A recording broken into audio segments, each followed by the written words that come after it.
Hello friends, हमने अपनी last video में कंप्यूटर हार्डवेयर के बारे में पढ़ा। हमने पढ़ा कि कंप्यूटर के वे भाग जिन्हें देखा जा सकता है या छुआ जा सकता है हार्डवेयर कहलाते हैं। इन्हें हमने 4 भागों में बांटा था: input device, processing device, storage device और आउटपुट डिवाइस में। हमने 2 भाग अपने पिछले वीडियो में पढ़ लिए थे। आज हम 2 भाग जो बचे हुए हैं उन्हें कवर करेंगे, जिसमें पहला है आपका स्टोरेज डिवाइस या मेमोरी डिवाइस और सेकेंड होगा आपका आउटपुट डिवाइस। तो सबसे पहले हम देख लेते हैं कि मेमोरी डिवाइस किसे कहते हैं। तो मेमोरी किसे कहते हैं? मेमोरी कंप्यूटर में एक कार्यकारी संग्रह है। यह कंप्यूटर का सर्वाधिक महत्वपूर्ण भाग है, जहां डेटा, इंफॉर्मेशन प्रोसेसिंग के समय से स्थिर रहते हैं और आवश्यकता पड़ने पर उपलब्ध होते हैं।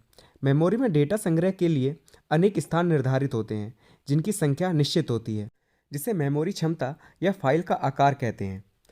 मेमोरी की क्षमता को byte, kilobyte, megabyte, gigabyte, terabyte में मापा जाता है। हमने अपने लास्ट वीडियो में पढ़ा था कि इनपुट डिवाइस का काम क्या होता है। इनपुट डिवाइस क्या करता था कि उसके माध्यम से हम निर्देश देते थे कंप्यूटर को। तो हम जो भी निर्देश देते हैं इनपुट डिवाइस के माध्यम से कंप्यूटर को, तो कंप्यूटर उन्हें स्टोर कर लेता है। किस में स्टोर करता है? तो मेमोरी डिवाइस में। मेमोरी डिवाइस की सहायता से उस डेटा को स्टोर कर लेता है, जो भी हम उसे निर्देश देते हैं।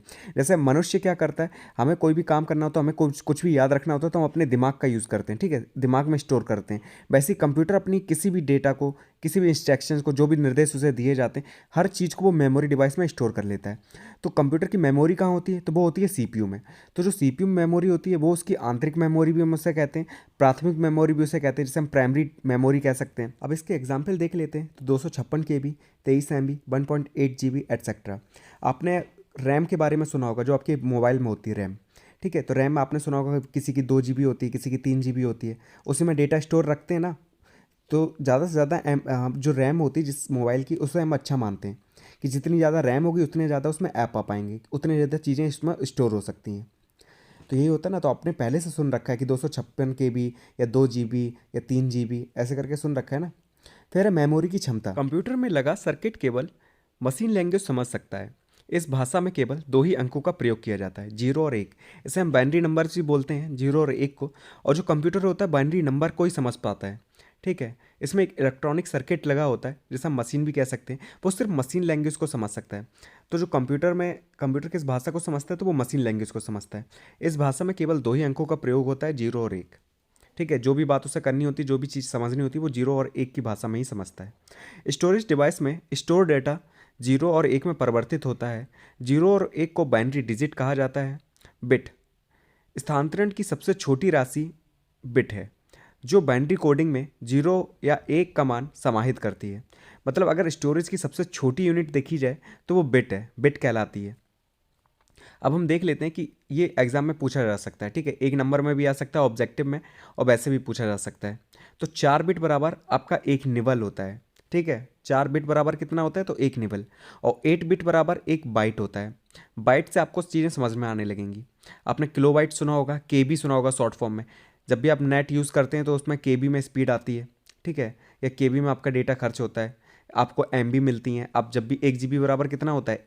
1024 MB होता है। अगर आप सुनते हैं कि आपका 1 GB डेटा खत्म हो गया, इसका मतलब है कि आपका 1024 MB डेटा खत्म हो चुका है। सॉरी, 1024 KB जो डेटा है वो आपका ख़त्म हो चुका है। तो 1000 KB बराबर होता है आपका 1 MB, मतलब 1 मेगाबाइट।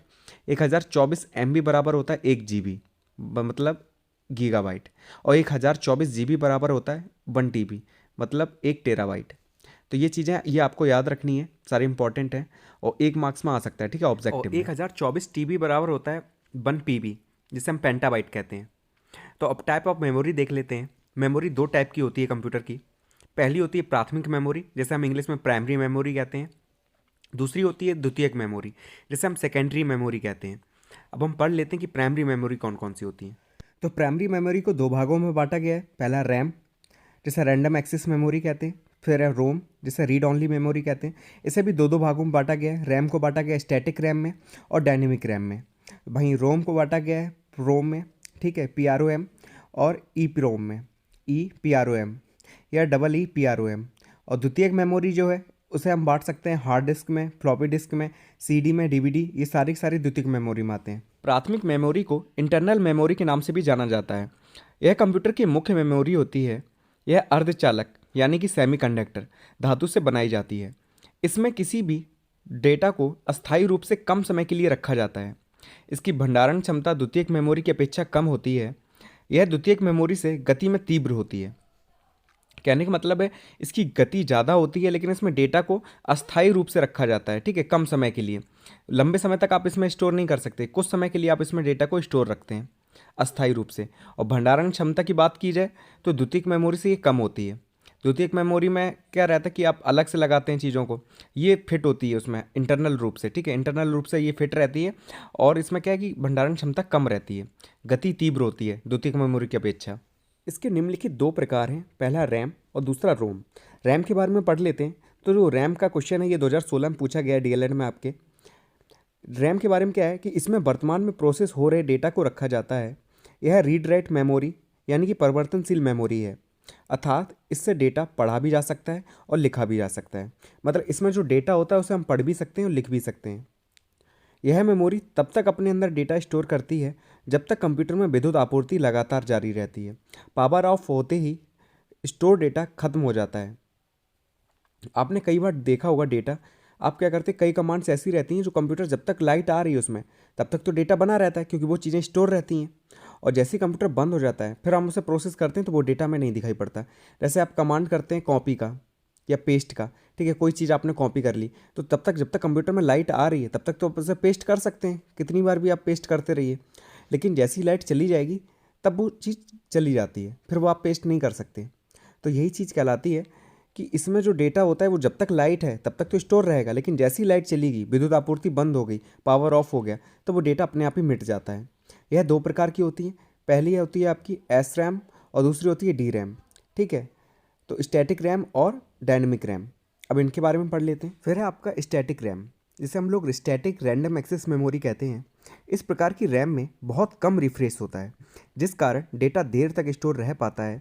इसमें डेटा पावर सप्लाई होने तक स्टोर रहता है। कहने का मतलब है जो स्टैटिक रैम होती है इसमें जो रिफ्रेश करते हैं आप, कभी कोई आप कंप्यूटर को रिफ्रेश करते हैं जब वो काम नहीं कर रहा होता है, ठीक है, कुछ डेटा फंस जाता है या कुछ भी होता है तो आप उसे रिफ्रेश करते हैं। तो इस वाली रैम में क्या होता है कि रिफ्रेश बहुत कम होता है। इसकी वजह से क्या होता है जो डेटा वो देर तक स्टोर रह पाता है, और जब तक पावर सप्लाई रहती है तब तक वो स्टोर रहता है, ठीक है। अब पावर सप्लाई ऑफ हो जाएगी या बंद हो जाएगी तो डेटा जो भी होगा वो मिट जाएगा। तो यह है आपका स्टैटिक रैम, इसे हम लोग स्टैटिक रैंडम एक्सेस मेमोरी कहते हैं। फिर है आपका डी रैम, जिसे हम डायनेमिक रैंडम एक्सेस मेमोरी कहते हैं। यह रैम जल्दी जल्दी रिफ्रेश होती है। प्रत्येक रिफ्रेश के साथ रैम में पिछला स्टोर डेटा मिट जाता है और नया डेटा स्टोर हो जाता है। कहने का मतलब है कई बार आपको रिफ्रेश करने की ज़रूरत पड़ती है। जब कमांड होती है फंसती है और काम नहीं करता कंप्यूटर तो हम लोग कई बार रिफ्रेश करते हैं। तो इस वाली रैम को क्या करते हैं, इसमें जल्दी जल्दी रिफ्रेश अपने आप होता है। तो जब भी रिफ्रेश होता है तो जो पिछला डेटा होता है वो जो स्टोर रहता है पहले से वो मिट जाता है, और जो नया डेटा होता है वो स्टोर हो जाता है। तो यह है आपकी डायनेमिक रैम। अब हम बात करेंगे कैशे मेमोरी की। देखिए कैशे मेमोरी काफ़ी इंपॉर्टेंट है और आपसे एग्जाम में इसके बारे में पूछा जा सकता है। 2 नंबर में ये क्वेश्चन आएगा कि कैशे मेमोरी किसे कहते हैं। आधुनिक कंप्यूटर में एक विशेष प्रकार की मेमोरी होती है जिसे कैशे मेमोरी कहते हैं। ये एक प्रकार से छिपी मेमोरी है। कैशे शब्द फ्रेंच शब्द कैशियर से लिया गया है, जिसका अर्थ है टू हाइड, मतलब छिपना। प्रोग्राम को सक्रिय बनाने के लिए डेटा को तीव्र गति से उपलब्ध कराया जाता है। इसके लिए सीपीयू की निष्पादन यानी कि परफॉर्मेंस दर को बढ़ाना पड़ता है। कैशे मेमोरी का यूज़ सीपीयू की स्पीड और परफॉर्मेंस दर को बढ़ाने के लिए किया जाता है। मतलब कैशे मेमोरी का यूज़ हम इसलिए करते हैं ताकि इस एक टाइप से क्या कहते हैं, एक तो इसे छिपी मेमोरी कहते हैं, ठीक है, फ्रेंच भाषा के शब्द से बना है कैशियर से, जिसका अर्थ होता है टू हाइड। ये क्या करता है कि तीव्र गति से डेटा को उपलब्ध कराता है किसी भी कंप्यूटर में। कैशे मेमोरी का यूज़ हम लोग इसलिए करते हैं क्योंकि ये तीव्र गति से, मतलब काफ़ी तेज़ गति से जो डेटा होता है वो उपलब्ध कराता है कंप्यूटर को। इससे क्या होता है कि कंप्यूटर की जो परफॉर्मेंस होती है वो अच्छी हो जाती है, ठीक है, पहले से फास्ट काम करने लगता है और काफ़ी अच्छा काम करने लगता है, ठीक है। तो स्पीड भी बढ़ जाती है उसकी और परफॉर्मेंस भी बढ़ जाती है, इसलिए हम लोग कैशे मेमोरी का यूज़ करते हैं। अब हम बात करेंगे रोम की, जिसे हम रीड ऑनली मेमोरी भी कहते हैं। और ये क्वेश्चन 2016 और 2015 में पूछा गया है डीएलएड में, ठीक है, जब पहले बीटीसी होता था उसमें ये क्वेश्चन आया हुआ है। इस प्रकार की मेमोरी में स्टोर डेटा को केवल पढ़ा जा सकता है, परिवर्तित नहीं किया जा सकता, अर्थात नई सूचनाएं नहीं डाली जा सकती। इसमें कंप्यूटर के फंक्शन के अनुसार निर्देश पहले से ही स्टोर होते हैं। जब कंप्यूटर बनता है यह नॉन वॉलेटाइल होती है।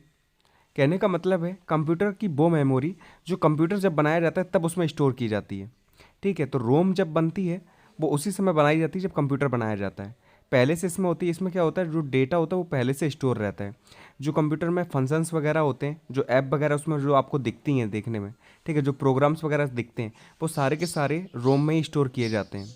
ठीक है, आप जो भी स्टोर देखते हैं, माई कंप्यूटर वगैरह कई आइकन्स वगैरह देखते हैं, तो वो पहले से ही स्टोर होते हैं रोम के अंदर। ठीक है, इसे रीड ऑनली मेमोरी कहते हैं और ये फिक्स रहती है। ठीक है, नॉन वॉलेटाइल होती है। तो पहला पार्ट है पी रोम। इसे हम लोग प्रोग्रामेबल रीड ऑनली मेमोरी कहते हैं। इस मेमोरी में डेटा केवल एक बार लिखा जाता है। कंप्यूटर निर्माण के समय इसे सीपीयू में डाला जाता है और भविष्य में इसमें परिवर्तन नहीं किया जा सकता। कहने का मतलब है, जो पी रोम होती है इसमें जो डेटा लिखा जाता है या स्टोर किया जाता है वो सिर्फ एक बार किया जाता है। इससे रीड ऑनली मेमोरी का ही पार्ट है ये। इसमें हम बस क्या करते हैं, जो डेटा होता है वो सिर्फ एक बार बदल सकते हैं। यहाँ पे बार बार बदलना डेटा को संभव नहीं है। एक बार जो आपने प्रोग्राम डाल दिया वही इसमें रहता है हमेशा के लिए। हाँ, बस आप एक बार अपडेट कर सकते हैं उसे। ठीक है, एक बार अपडेट करने को बोलेगा, अगर आपने एक बार अपडेट कर दिया उसके बाद उसमें कोई चेंजमेंट नहीं हो सकता। तो ये कहलाती है आपकी पी रोम। फिर सेकेंड है आपकी ई प्रोम। ठीक है, इसकी फुल फॉर्म है erasable programmable read only memory. यह पी रोम का ही उन्नत रूप है। इसमें स्टोर प्रोग्राम को इरेज करके रीप्रोग्राम किया जा सकता है। इसे मिटाने के लिए पराबैंगनी किरणों का प्रयोग किया जाता है। जहाँ पे हम प्रोम पढ़ रहे थे तो वहाँ पे हमने देखा कि डेटा को एक बार स्टोर किया जाता है, फिर उसमें कोई चेंजमेंट नहीं कर सकते। फ्यूचर में कभी भी उसमें कोई चेंजमेंट नहीं कर सकते, बस एक बार अपडेट कर सकते हैं। लेकिन जो ई प्रोम है, इससे क्या करते हैं, इसमें हम डेटा को डाल भी सकते हैं, उसके बाद उसे इरेज भी कर सकते हैं। ठीक है, स्टोर भी कर सकते हैं और उसे इरेज भी कर सकते हैं, मतलब मिटा भी सकते हैं। और किससे मिटाते हैं, तो पराबैंगनी किरणों का प्रयोग करते हैं डेटा को मिटाने के लिए। तो ये था आपका ई प्रोम। अब हम पढ़ेंगे डबल ई प्रोम। इससे हम लोग electrically erasable programmable read only memory कहते हैं। इस प्रकार की मेमोरी को मिटाने के लिए विद्युत तरंगों का प्रयोग किया जाता है। मतलब उसमें पराबैंगनी किरणों का प्रयोग करते थे हम लोग ई प्रोम में, जबकि डबल ई प्रोम में क्या होता है कि इसमें जो डेटा होता है उसे मिटाने के लिए हम लोग विद्युत तरंगों का यूज़ करते हैं। बस इतना ही अंतर है दोनों में। अभी तक हमने प्राइमरी मेमोरी की बात की, अब हम सेकेंडरी मेमोरी की बात करेंगे, जिसे हम लोग द्वितीयक मेमोरी कहते हैं। इस प्रकार की मेमोरी को कंप्यूटर में अलग से जोड़ा जाता है। यह कंप्यूटर का भाग नहीं होती। इसकी भंडारण क्षमता प्राथमिक मेमोरी से अधिक होती है। इसका प्रयोग किसी भी डेटा को स्थायी रूप से स्टोर करने के लिए करते हैं। इसमें सेव फाइल या फोल्डर को खोलकर देख सकते हैं, बस सुधार कर सकते हैं। कहने का मतलब है, जो भी डेटा हम इसमें स्टोर करते हैं, ठीक है, इसमें ये मेमोरी जो होती है द्वितीयक मेमोरी, ये अलग से लगाई जाती है। जैसे फ्लॉपी डिस्क वगैरह है, सीडी वगैरह है, डीवीडी वगैरह है, तो ये कहलाती है आपकी द्वितीयक मेमोरी। इन्हें अलग से लगाया जाता है और इसमें डेटा जो होता है वो स्थायी रूप से स्टोर करने के लिए हम इसका यूज़ करते हैं। जो भी डेटा हम उसमें सेव करते हैं तो ये क्या करते हैं, हम इसमें स्टोर कर लेते हैं और लंबे समय तक इसे सेव रख सकते हैं। ठीक है, बचा के रख सकते हैं। तो इसलिए इस द्वितीयक मेमोरी का यूज़ किया जाता है। और डेटा भंडारण भी ज़्यादा हम कर सकते हैं रैम से ज़्यादा। रैम में क्या होता है, लिमिटेड डेटा हम स्टोर करते हैं, जबकि रोम में हम बहुत ज़्यादा डेटा स्टोर कर सकते हैं और बाद में उसमें फ्यूचर में उसमें चेंजमेंट भी कर सकते हैं। सेकेंडरी मेमोरी की एग्जांपल देख लेते हैं। तो इसमें फ्लॉपी डिस्क आती है, हार्ड डिस्क भी इसी में आती है, पेन ड्राइव, सीडी, डीवीडी, सारे के सारे इसी के एग्जाम्पल हैं। अब द्वितीयक मेमोरी को भी 3 भाग में बांटा गया है। पहला है मैग्नेटिक डिस्क, फिर है फ्लैश मेमोरी और थर्ड है आपका ऑप्टिकल डिस्क। तो जो मैग्नेटिक डिस्क है इसे भी 3 भागों में बांटा है। इसमें हार्ड डिस्क आती है, फ्लॉपी डिस्क आती है और मैग्नेटिक टेप आता है। जबकि फ्लैश मेमोरी में आपका पेन ड्राइव और मेमोरी कार्ड आता है और ऑप्टिकल डिस्क में सीडी और डीवीडी आता है। तो सबसे पहले हम लोग मैग्नेटिक डिस्क देख लेते हैं। इसके अंदर हार्ड डिस्क आता है। तो जो मैग्नेटिक टेप होता है ये धातु की एक गोल प्लेट डिस्क होती है जिस पर चुंबकीय परत होती है। इन्हीं डिस्क प्लेट पर जानकारी स्टोर होती है। ये 3 प्रकार की होती है, हार्ड डिस्क, फ्लॉपी डिस्क और मैग्नेटिक टेप। कहने का मतलब है, आपने कभी हार्ड डिस्क देखी होगी या फ्लॉपी डिस्क देखी होगी तो वो क्या होती है, वो गोल प्लेट सी होती है। आपने सीडी जरूर देखी होगी ना, तो उसी टाइप की ये भी होती है। बस क्या ये थोड़ी चौकोर टाइप में आपने देखने को मिलेगी, उसके अंदर गोल गोल सी प्लेट देखने को मिलेगी। तो जो गोल प्लेट होती है वो चुंबकीय परत होती है और जितनी भी डेटा वगैरह होता है वो उसी में स्टोर होता है, उस गोल प्लेट में। ठीक है, और इसके अंदर इसके 3 प्रकार हैं, हार्ड डिस्क, फ्लॉपी डिस्क और मैग्नेटिक टेप। ठीक है, तीनों देखने को मिलती हैं, एक ही जैसी होती हैं। बस इसमें याद रखना कि जो डेटा होता है वो चुंबकीय परत के रूप में होता है। ठीक है, उसी में सारी की सारी जानकारी जो भी स्टोर होगी। अब हम पढ़ेंगे हार्ड डिस्क। 2018 में ये क्वेश्चन पूछा भी गया है आपके डीएलएड के एग्जाम में। यह डिस्क कंप्यूटर में एक निश्चित स्थान पर लगी होती है। इसे इधर उधर नहीं ले जा सकते। यह फ्लॉपी डिस्क के समान परंतु आकार में बड़ी और तीव्र गति से चलने वाली होती है। इसमें अनेक डिस्क एक के ऊपर एक लगी होती हैं। यह कंप्यूटर की मेन स्टोरेज डिवाइस है। इसमें operating system software stable form में स्टोर किए जाते हैं, इसलिए इसे परमानेंट स्टोरेज डिवाइस भी कहते हैं। यह डेटा केबल के माध्यम से कंप्यूटर से जुड़ी होती है। कहने का मतलब है जो हार्ड डिस्क होती है वो कंप्यूटर में पहले से ही फिट होती है। किस जगह फिट होती है? तो ये सीपीयू के अंदर फिट होती है, ठीक है, परमानेंटली ये फिट रहती है। और ये बहुत ही तेज़ी गति से इसमें जो डेटा होता है वो स्टोरेज होता है और अच्छा काम करती है। कंप्यूटर की स्पीड यही बढ़ा देती है, ठीक है, तीव्र गति से चलती है। और इसमें क्या होता है, एक के ऊपर एक कई डिस्क लगी होती हैं, ठीक है। ये मेन स्टोरेज डिवाइस कहलाती है। जो भी डेटा स्टोर होता है कंप्यूटर का तो वो हार्ड डिस्क में ही जाके स्टोर होता है। इसमें ऑपरेटिंग सिस्टम के भी जितने डेटा होता है वो भी उसमें स्टोर होता है। सॉफ्टवेयर स्टेबल फॉर्म में रहते हैं सारे के सारे डेटा उसमें। और परमानेंट स्टोरेज डिवाइस है, बस इतना याद रखना है कि ये परमानेंट स्टोरेज डिवाइस है। कंप्यूटर को तीव्र गति से चलने में मदद करती है, ठीक है, और डेटा केबल के माध्यम से ये जुड़ी होती है कंप्यूटर से। सेकंड है फ्लॉपी डिस्क। यह लचीली प्लास्टिक की बनी होती है, इसलिए इसे फ्लॉपी कहा जाता है। यह डिस्क बहुत ही पतली और नाजुक होती है। इसके केंद्र में छिद्र होता है जिससे ये डिस्क घूमती है। इसकी भंडारण क्षमता बहुत कम होती है। यह सीडी डीवीडी की तरह होती है तथा कार्य पद्धति भी लगभग एक जैसी होती है। तो फ्लॉपी डिस्क एकदम सीडी डीवीडी की तरह होती है। आपने सीडी देखी होगी, जो पहले नहीं हम लोग चलाते थे मूवीज़ वगैरह, इसमें तो हम सीडी वगैरह लेके आते थे, तो वैसी होती है फ्लॉपी डिस्क देखने में। बिल्कुल पतली होती है, हल्की सी, ठीक है।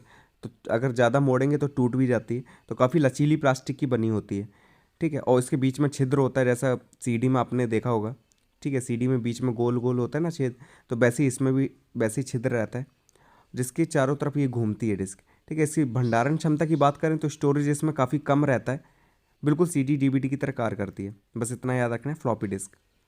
अब थर्ड देख लेते हैं। आपका थर्ड है मैग्नेटिक टेप। इसकी संरचना ऑडियो कैसेट की रील की तरह होती है। इसमें आधा इंच की प्लास्टिक की लंबी पट्टी होती है जिस पर चुंबकीय परत चढ़ी होती है।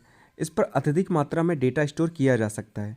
यह बहुत पुरानी स्टोरेज डिवाइस है। इसका प्रयोग बहुत समय पहले ही बंद हो गया है। मतलब मैग्नेटिक टेप का यूज़ सबसे बहुत पहले करते थे हम लोग, अब इसका यूज़ नहीं है प्रचलन में प्रेजेंट टाइम में। बस याद रखना कि इसमें मैग्नेटिक टेप लिखा है तो मैग्नेटिक का मतलब है कि इसमें जो पट्टी चढ़ी होगी, ठीक है, जो परत चढ़ी होगी वो चुंबकीय परत होगी, ठीक है। और इसमें क्या होता है, जो डेटा होता है बहुत ज़्यादा मात्रा में हम स्टोर कर सकते थे, लेकिन इसका यूज़ हम पहले के टाइम पे करते थे। अब इसका प्रेजेंट टाइम में इसका यूज़ बंद हो गया है। अब हम बात सेकेंडरी मेमोरी के दूसरे भाग की करेंगे, जो है फ्लैश मेमोरी। यह एक ठोस स्टेट चिप है जिसमें बिना बाह्य विद्युत आपूर्ति के डेटा को संग्रहित किया जा सकता है और डिलीट किया जा सकता है। इसका एग्जाम्पल है पेन ड्राइव या मेमोरी कार्ड। तो इसमें क्या होता है कि विद्युत आपूर्ति की ज़रूरत नहीं पड़ती, मतलब बिजली की ज़रूरत नहीं पड़ती इसमें डेटा स्टोर करने में या डिलीट करने में। तो पेन ड्राइव आपने देखी होगी, आप यूज़ भी करते होंगे, तो उसमें कहीं बिजली की ज़रूरत पड़ती है? नहीं पड़ती है ना। तो फ्लैश मेमोरी भी वैसे ही है।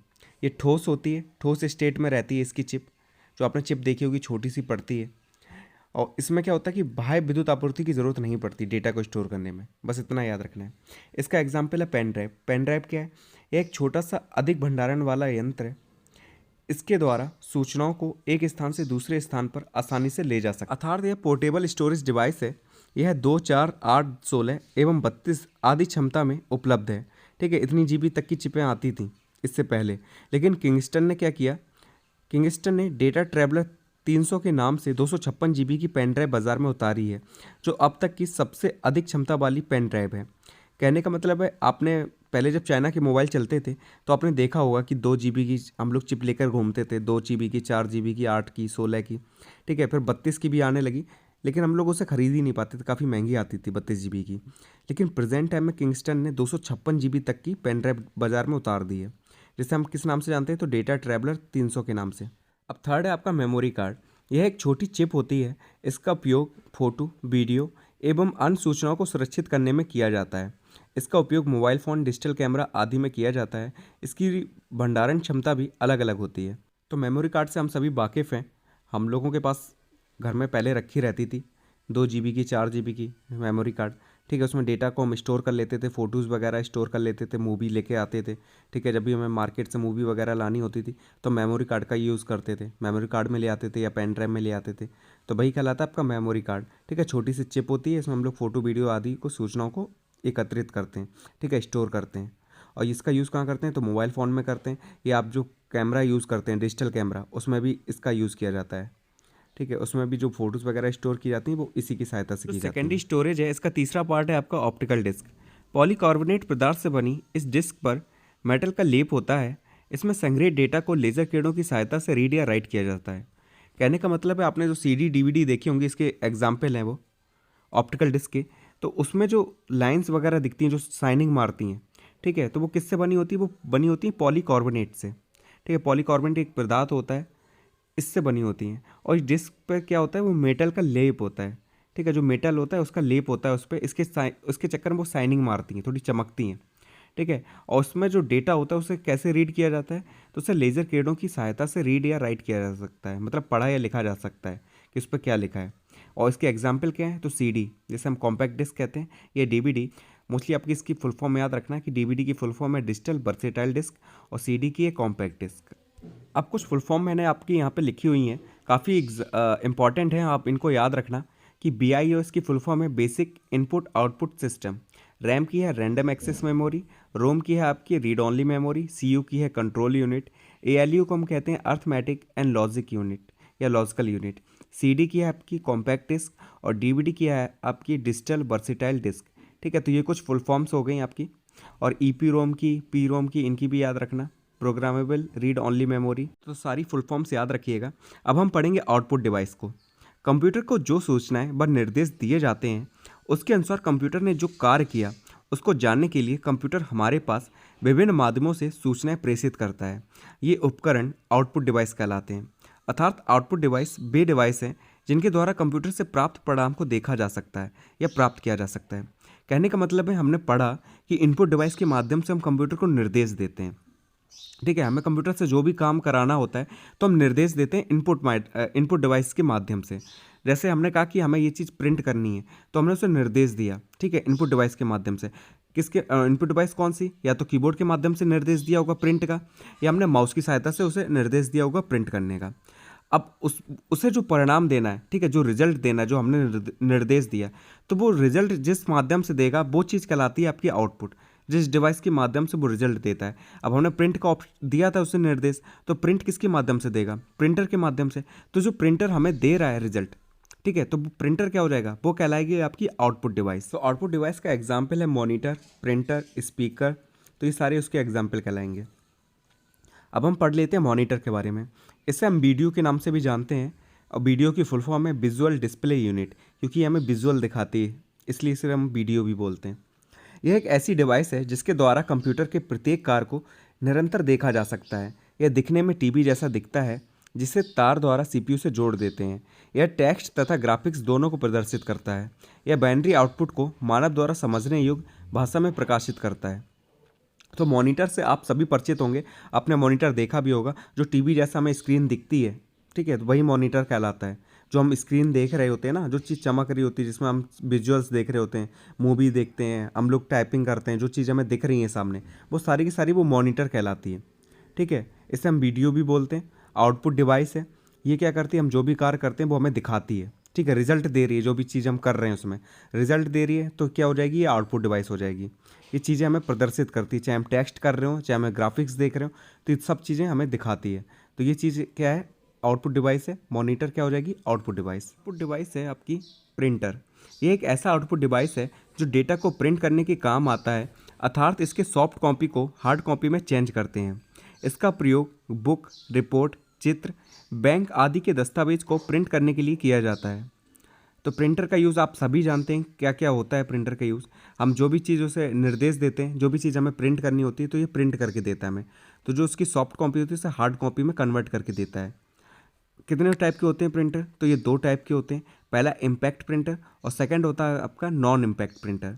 अब इनके बारे में जान लेते हैं। जो इम्पैक्ट प्रिंटर होते हैं, यह प्रिंटर स्याही लगे रिबन से कागज़ पर छपाई करते हैं। ये सीधे सीधे पेपर से अटैच रहते हैं। यह टाइपराइटर की तरह होते हैं। ये कई प्रकार के होते हैं। मतलब अब जो इम्पैक्ट प्रिंटर होते हैं इनके भी कई टाइप होते हैं, उन्हें हम पढ़ेंगे। तो इनमें होता क्या है कि ये पेपर से अटैच रहते हैं, ठीक है। जैसा टाइपराइटर काम करता था उसी तरह ये भी काम करते थे, डॉट डॉट कर कर चीज़ों को छापते थे। उसमें पेपर से अटैच होते थे, स्याही लगी होती थी इनमें, ठीक है, उससे ये छपाई करते थे। एक टाइप के टाइपराइटर जैसे आपने देखे होंगे कैसे छपाई करते हैं, तो ये प्रिंटर भी वैसे ही छपाई करते हैं। सेकंड है आपका डॉट मैट्रिक्स प्रिंटर। इसे सीरियल प्रिंटर भी कहते हैं। इस प्रिंटर के प्रिंट हेड में छोटे छोटे प्रिंट हथौड़े की लाइन होती है। जो प्रिंट की शीर्ष की तरह दिखाई पड़ते हैं। इन्हीं के दबाव के माध्यम से छपाई होती है। एक प्रिंट शीर्ष में 9 से 24 पेन होते हैं। तो डॉट मैट्रिक्स को हम लोग सीरियल प्रिंटर भी कहते हैं। और इसमें क्या होता है कि 9 से 24 पेन होते हैं। ठीक है, इसका जो शीर्ष होता है उसमें 9 से 24 पेन होते हैं। अब हम पढ़ेंगे डेजी व्हील प्रिंटर। यह डेजी फूल से मिलता जुलता है। इसमें एक प्लास्टिक हब होता है। इसमें कई लचीली रेडियल छड़ें लगी होती हैं जिस पर अक्षर लिखे होते हैं। एक मोटर के द्वारा इसे घुमाया जाता है और अक्षर प्रिंट हथौड़े के प्रहार से छप जाता है। तो डेजी व्हील जैसा फूल होता है, वैसे वैसे ये घूम घूम कर प्रिंट करते हैं चीज़ों को। ठीक है, बस इतना याद रखना है, डेजी व्हील फूल की तरह होती हैं। इसमें रेडियल छड़ें लगी होती हैं जिस पर अक्षर होते हैं। तो एक मोटर के द्वारा ये घूमती हैं और प्रिंट हथौड़े से क्या करती हैं, चीज़ों को छापती रहती हैं। फिर है आपका लाइन प्रिंटर। ये प्रिंटर एक बार में एक अक्षर छपने के बजाय एक पूरी लाइन छापते हैं। तो इससे हम समझ सकते हैं कि ये तेज़ी से कार्य करते होंगे। ठीक है, इसमें क्या होता है, एक प्रिंटर नहीं छपता, एक अक्षर नहीं छपता है, पूरी लाइन छपती है। यह एक विद्युत यांत्रिक प्रिंटर है, मतलब बिजली के माध्यम से ये चलता है। यह 300 से 2000 लाइन प्रिंट कर सकता है। इसकी मुद्रण या छापने की स्पीड बहुत अच्छी होती है। तो ये तो हम चीज़ पहले ही पढ़ के समझ चुके हैं कि इसे छापने की स्पीड बहुत होगी, क्योंकि ये एक एक अक्षर की बजाय पूरी लाइन को प्रिंट कर रहा है। अब आपका सेकंड जो पार्ट है प्रिंटर का, वो है नॉन इम्पैक्ट प्रिंटर। 2015 में इसके बारे में पूछा गया था। इस पर कागज़ और रिबन का कोई संपर्क नहीं होता। यह मशीन द्वारा किरणें केमिकल स्याही की टेक्नोलॉजी पे कार्य करता है। इसके एग्जाम्पल है इंकजेट प्रिंटर और लेज़र प्रिंटर। मतलब इसमें क्या होता है कि कागज़ और जो रिबन होती है, जो छापने वाली रिबन है, इन दोनों का कोई संपर्क नहीं होता है। जैसे कि इम्पैक्ट जो प्रिंटर थे उसमें क्या होता है, कागज़ और जो रिबन होती है वो एक दूसरे को टच करते हैं। ठीक है, छापते हैं, उसमें हथौड़े का प्रहार करते हैं, तब जाके अक्षर छपता है। लेकिन जो नॉन इम्पैक्ट प्रिंटर हैं, जो आज के समय में चल रहे हैं, प्रेजेंट टाइम में, तो इसमें क्या होता है, कागज़ और उसका जो स्याही होती है उसका कोई संपर्क नहीं होता। कैसे छपते हैं चीज़ें, तो केमिकल स्याही के माध्यम से एक टेक्नोलॉजी आई है, केमिकल स्याही की टेक्नोलॉजी, उसकी मदद से या लेज़र लाइट की मदद से। ठीक है, जो अक्षर होते हैं वो प्रिंट होते हैं। तो इसका एग्जाम्पल आता है आपका इंकजेट प्रिंटर और लेज़र प्रिंटर। अब हम पढ़ेंगे इंकजेट प्रिंटर। इस प्रिंटर में नोक का प्रयोग किया जाता है। ये नोक छोटे छोटे बुलबुले बनाती है जो स्याही की बूंदों में बदल जाते हैं और इस प्रिंटर द्वारा छपाई हो जाती है। इस प्रिंटर में टेक्स्ट और ग्राफिक्स की गुणवत्ता उत्तम होती है। यह विभिन्न रंगों में अक्षर व चित्र प्रिंट कर सकता है। तो ये काफ़ी अच्छी क्वालिटी का प्रिंटर होता है। जहाँ पे इम्पैक्ट प्रिंटर में क्या होता है कि स्याही फैलने का डर रहता है। ठीक है, स्याही फैल भी जाती है कई जगह, लेकिन इसमें स्याही नहीं फैलती। ये काफ़ी अच्छी क्वालिटी का प्रिंटर रहता है। अब हम पढ़ेंगे लेज़र प्रिंटर। लेज़र प्रिंटर के बारे में भी 2016 में क्वेश्चन आया था, तो इसे भी ध्यान से पढ़िएगा। इसमें लेज़र बीम का प्रयोग करके इमेज को प्रिंट किया जाता है। यह अति आधुनिक प्रणाली का प्रिंटर है। यह एक बार में पूरा पेज प्रिंट कर लेता है। इसकी स्पीड पेज पर मिनट में मापी जाती है। कहने का मतलब है प्रेजेंट टाइम में सबसे ज़्यादा अगर किसी का यूज़ हो रहा है तो वो है लेज़र प्रिंटर। काफ़ी अच्छी क्वालिटी का प्रिंट देता है ये। मतलब शायद अभी तक का जो सबसे अच्छी क्वालिटी का जो प्रिंट देता है प्रिंटर, वो लेज़र प्रिंटर है और आज के टाइम पे इसी का यूज़ किया जाता है। ठीक है, बड़ी बड़ी कंपनियां या बड़ी बड़ी जो संस्थाएं होती हैं वो लेज़र प्रिंटर का यूज़ करती हैं, क्योंकि इसका यूज़ जब इसमें हम टाइप करते हैं, ठीक है, जो भी प्रिंट किया जाता है वो उसमें लेज़र बीम का यूज़ किया जाता है। और इसकी स्पीड याद रखने वाली चीज़ है। तो इसकी स्पीड पेज पर मिनट में मापी जाती है। किस में मापी जाती है, तो पेज पर मिनट में। तो लेज़र प्रिंटर 2016 में पूछा गया, ऐसे अच्छे से याद रखिएगा। तो ये टॉपिक यहीं पे कंप्लीट होता है। अब नेक्स्ट टॉपिक के साथ नेक्स्ट वीडियो में मिलेंगे। इस वीडियो को ज़्यादा से ज़्यादा शेयर कीजिए अपने दोस्तों के साथ और पीडीएफ की टेंशन मत लीजिए। जैसे ही 1000 व्यूज़ कंप्लीट होंगे इस वीडियो पे तो ग्रुप में डाल दी जाएगी, टेलीग्राम ग्रुप पे। And thank you so much for watching this video.